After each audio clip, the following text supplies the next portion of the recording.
I don't know who to blame. Jordan Peele or Nia DaCosta. Or no.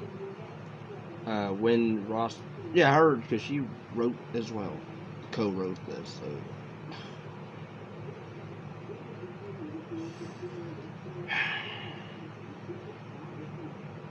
I tried to,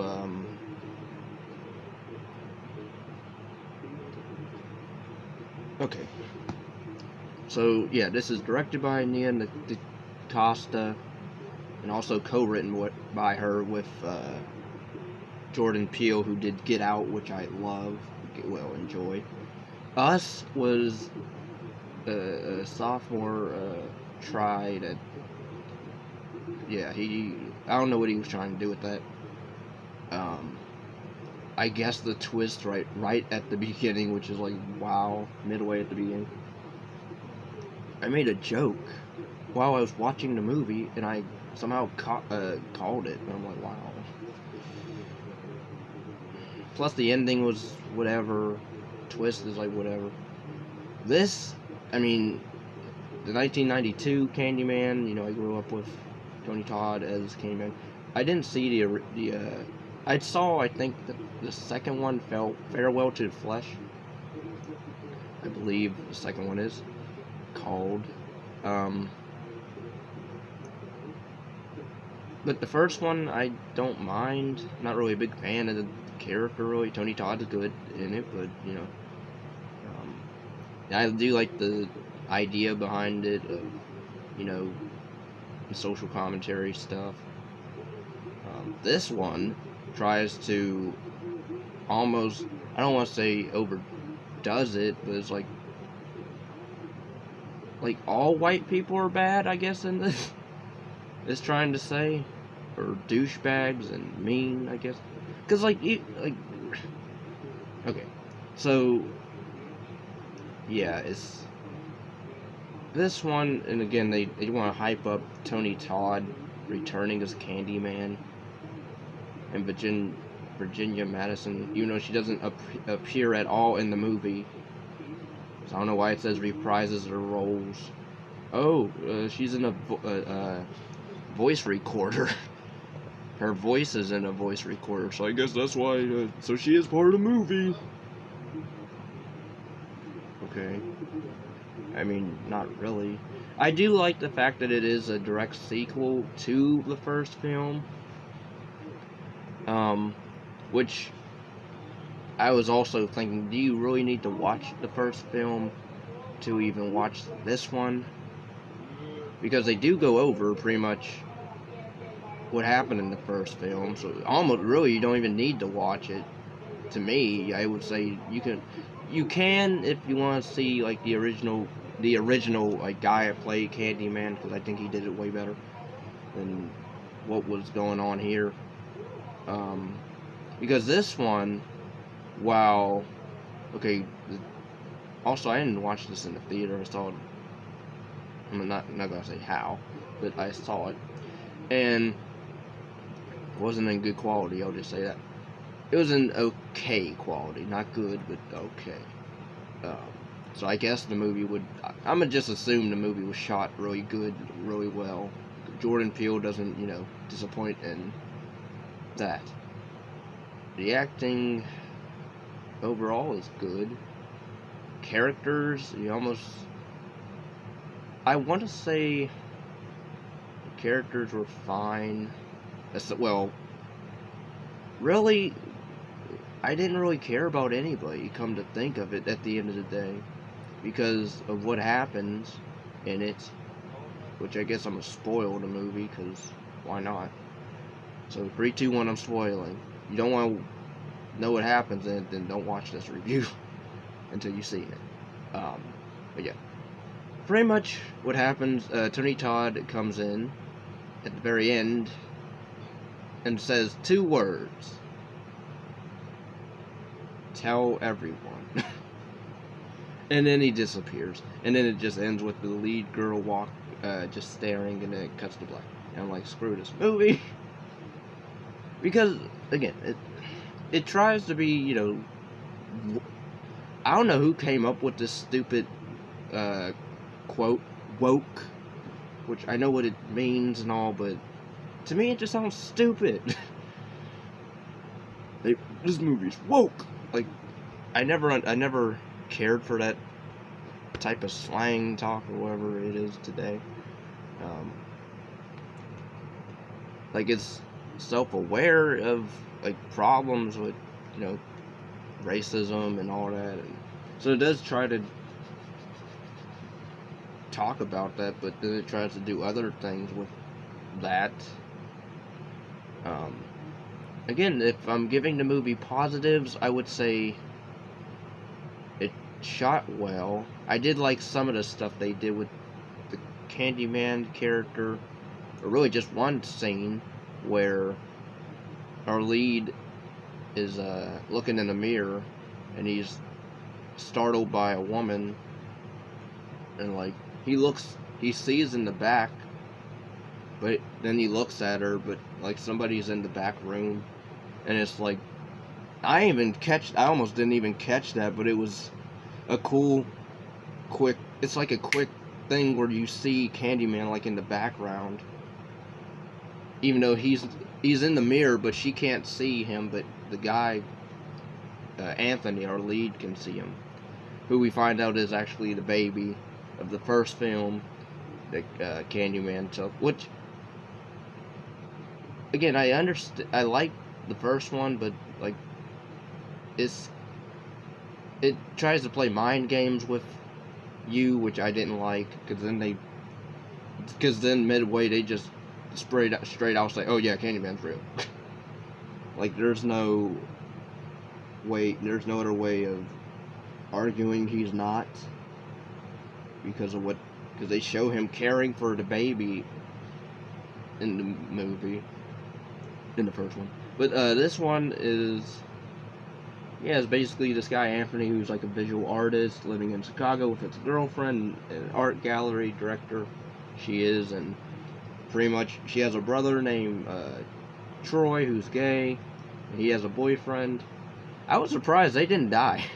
Apparently, surprisingly, like, they didn't, like, her, he lived at the end. Well, he wasn't involved, but like, he's through the movie, but not a lot. But I didn't mind his character really.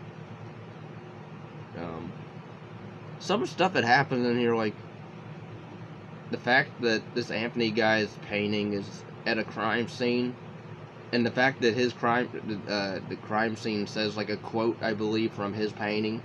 I guess police don't care. The fact that the artist, or the crime scene has his signature, or not his signature, but his quote on the crime scene. Like, there's no police or detectives talking to this guy about that. I guess I don't think anything of it. I'm like, I think we should look at this guy, but nope. And even in the thing in the trailer where they do the high school girls in the bathroom, where they have these bully, well, they're shown to be bullies, like, a little bit in that scene, and like they do the whole summoning Candyman, because we follow like this one, we don't really follow her, but she's like this little side character that we see, who's like a high school girl at the opening night of the painting gallery. I don't know her name. I can't remember it, but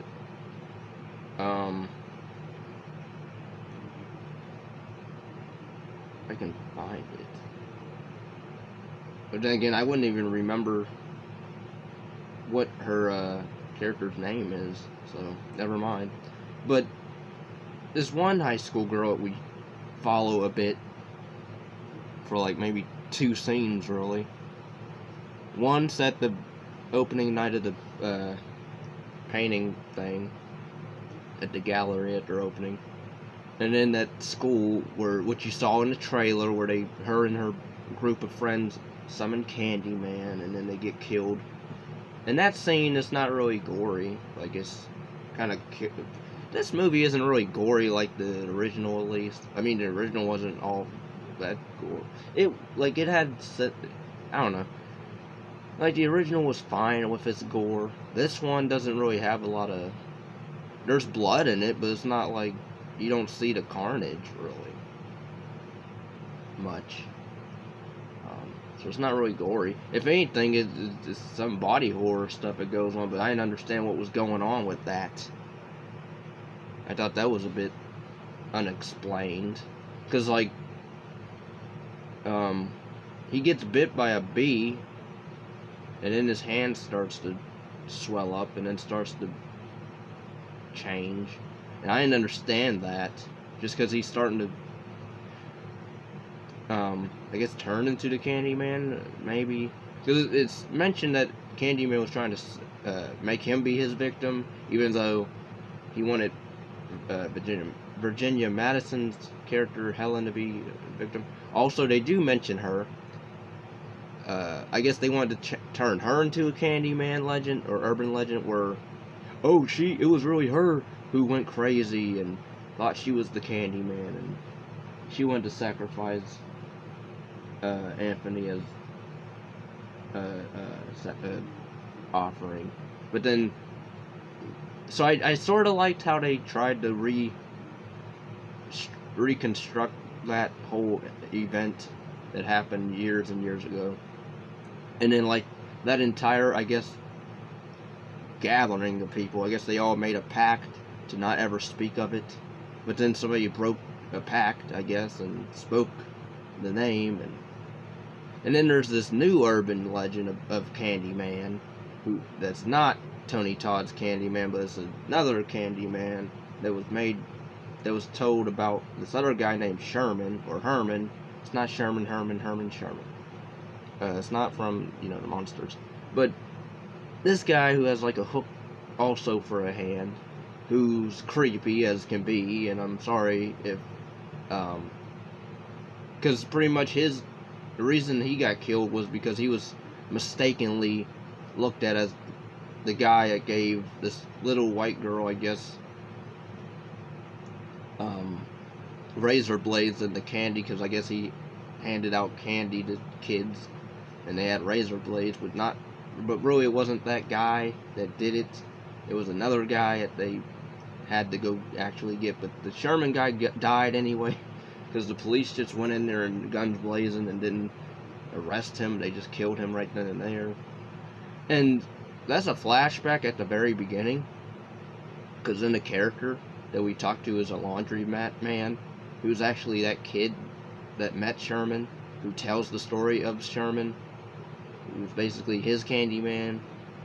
And I guess the Sherman becomes Candyman and pretty much kills that laundromat man's sister when he was a kid, because she does the Candyman thing in the bathroom. And this movie's like kind of confusing with the embodiment and the appearance of who Candyman is, because Tony Todd's Candyman is back in the 1800s or whatever, but then there's like different interpretations of Candyman. It's not really that one, but I guess he was the very first one, but then they changed. It's like through history he changes, I guess. I don't know why they sort of say Virginia Madison's sort of became mad and thought she was the Candyman or something like that, so. But, yeah, anyway, story goes that, residents were able to rescue the child, pretty much, from Helen before she perished in fire.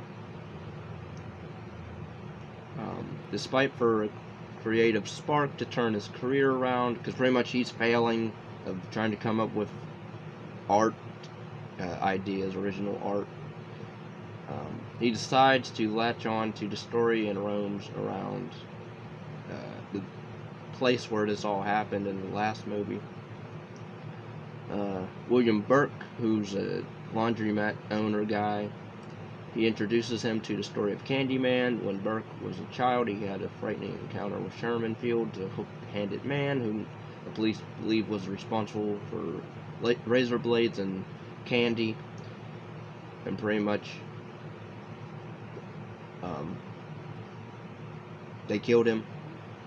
Sherman was later exonerated when more children received candy with razor blades. The legend goes on that repeating the name Candyman 5 times in front of a mirror invokes Sherman's spirit, at which he appears in the reflection and kills whoever spoke his name. But then that doesn't make sense, because at the end that doesn't happen with her, with the lead girlfriend.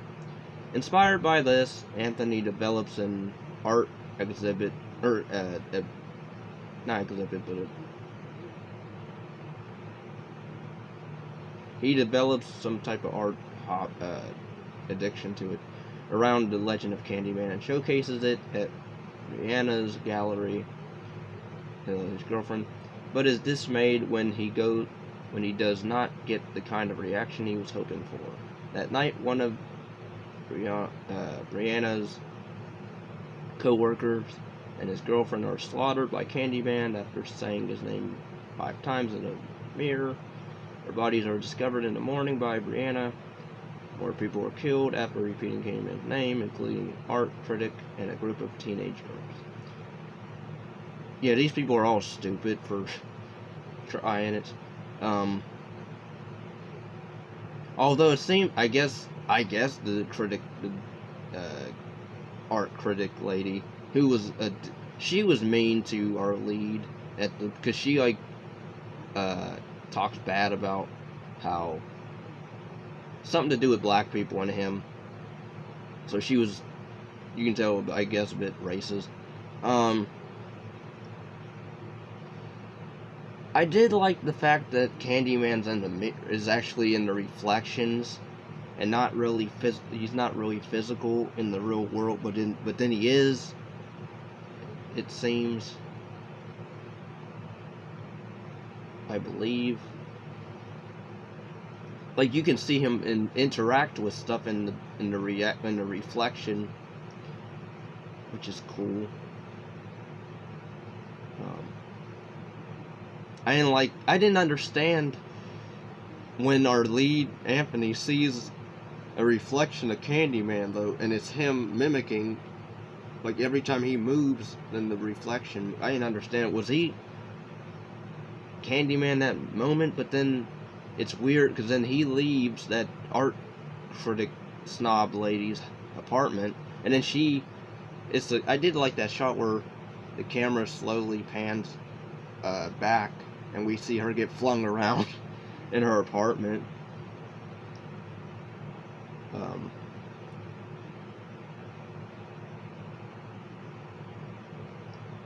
Pretty much. Meanwhile, Anthony begins to undergo a physical transformation stemming from a bee sting, which I don't get why he doesn't go to the hospital then. He suffered on his hand while walking around old projects. The sting develops into a scab that begins to spread and cover his whole body. Again, I guess that was maybe his body's infected and he should have went to the hospital right then and there, but he's not. Anthony later goes to a hospital and gets checked out, where he learns that his mother lied about where he was born. Pretty much, he soon pays a visit to her, and yeah, it's the same woman that played his mom in the first film, that was the one whose baby got kidnapped and she went crazy about it. It's the same woman, Vanessa Williams, which she looks like she hasn't even aged much. Like, she looks older, but not like wrinkles or anything like that, which I was like, wow. What are you eating and what are you putting on your body, lady? Pretty much she reveals that when Anthony was a baby, Helen saved him from the fire the night she died, though the truth is that Helen saved him from the first Candyman, Tony Todd, who abducted him and planned to sacrifice him in the fire. She never told him about it because she wanted him to be normal and have a chance at normal life. The community made a vow to never repeat the legend of Candyman after that night, yet somebody did it.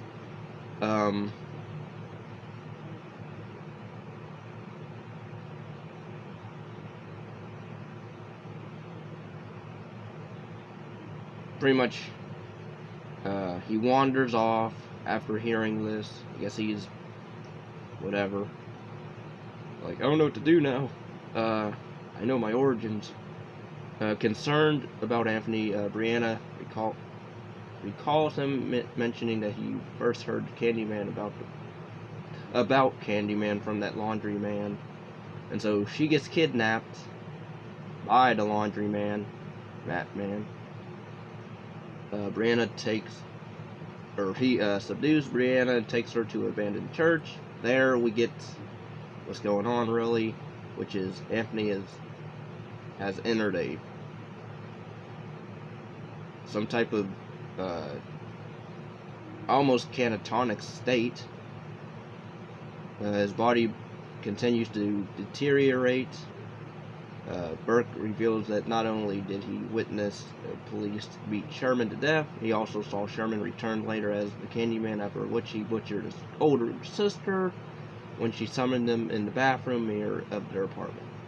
He plans to have Anthony gunned down by the police, creating a new legend in which Candyman is an instrument of vengeance rather than a symbol of black pain.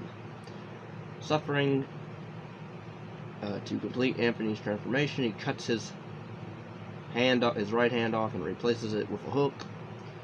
And pretty much, Brianna manages to escape, and the church is chased, and she is chased into the old projects, the first film, whom she then viciously attacks and kills the laundromat man. And pretty much Anthony appears and collapses into her arms as the police, lured to the scene by Burke, show up and shoot Anthony to death. That scene I couldn't, because the way the quality of the movie was that I was watching, the version I was watching, I couldn't tell because he's in her arms, and then I'm like, what, did they just shoot him while he was laying down, or did he get up and then, but it's like weirdly shot, like it doesn't, I didn't understand that scene, but pretty much she gets handcuffed and placed in the back of a police SUV, where an officer attempts to intimidate her to agreeing that Anthony provoked the other officer into shooting him. So I guess these are dirty cops. Brianna uses the car rear view mirror to summon Anthony, now Candyman, and he massacres every police officer except the one that ran out at the scene. As more police arrive, Candyman takes on the appearance of the original Candyman, which is Tony Todd's, and instructs Brianna to tell everyone. And that's really all Tony Todd says in this entire movie. That's it. And then it just cuts to black, and then I'm like, screw this movie. So really, I don't really like her character, because if she's actually gonna do that, and then be like, you know what, I'm gonna tell everybody about it. I didn't understand the rules of the ending, where it's the rules, if you say his name in the mirror 5 times, you die. Yet she says it, everybody else dies around her, but not her. She's the one that summoned him. And I thought that was the point. If you summon him, then you die. Nope, not here, I guess, because, it's Anthony, or he's part Anthony, part Candyman. This gave me Nightmare on Elm Street Part 2 vibes, where, Anthony's becoming Candyman, such as Jesse's becoming Freddy Krueger. And then we get the actual, Freddy Krueger. Although he's all through that movie. Where it's Tony Todd is really at the very, very end. I think that's a bold, because I think he could still play a full role of Candyman. I don't see why he couldn't do it. They have Harrison Ford playing, Indiana Jones in 5, which I'm hearing. He's playing that whole movie. But Tony Todd only gets 2 lines and gets bees all around him, and then that's it. So really, the only people I really kind of didn't mind was Anthony's mom, Vanessa Williams, I mean, and the gay brother a bit, because he wasn't really much to run home about. Like, he wasn't interesting, really. He was funny a little bit, but that was kind of it. But like the only two, because I sort of like Anthony, but then he starts doing the whole I'm gonna look into Candyman and starts try to say his name 5 times and don't go to the hospital even though your hand is, changing and your skin's peeling off. Nope, it's probably nothing. I would just continue painting and painting. So yeah, I guess you can tell I did not care for this movie overall. I think it's a waste of time. I did like also the puppetry that they did to tell the stories of what happened in the last movie and what's going on in this movie. I liked. But yeah, overall, I gotta say it was kind of pointless if you ask me. I mean, I like the idea of twisting like the legend of something into, oh, but really, did it happen this way? But then that person says it happened this way. But what about how they said it? And then that's not how I remember. I remember it being this route. So I sort of like the change of legend reconstruction. Everything else, such as Tony Todd not reprising his role fully, which I think he should have towards the end. I don't see why he couldn't do that. Oh, you want to introduce a new generation of to Candyman and a new Candyman. Whatever. To me, it doesn't work. I know this is getting a lot of praise. I hope the movie flops. I really do, because it's just watch the original, if anything. Like, you want at least a character to root for a bit. I would say Virginia Madison's character is way better. It lets you feel for her more than you do this Anthony guy, because he's simple in the movie. And then I didn't really care for him at the end because he becomes Candyman, so he's gonna be evil anyway. And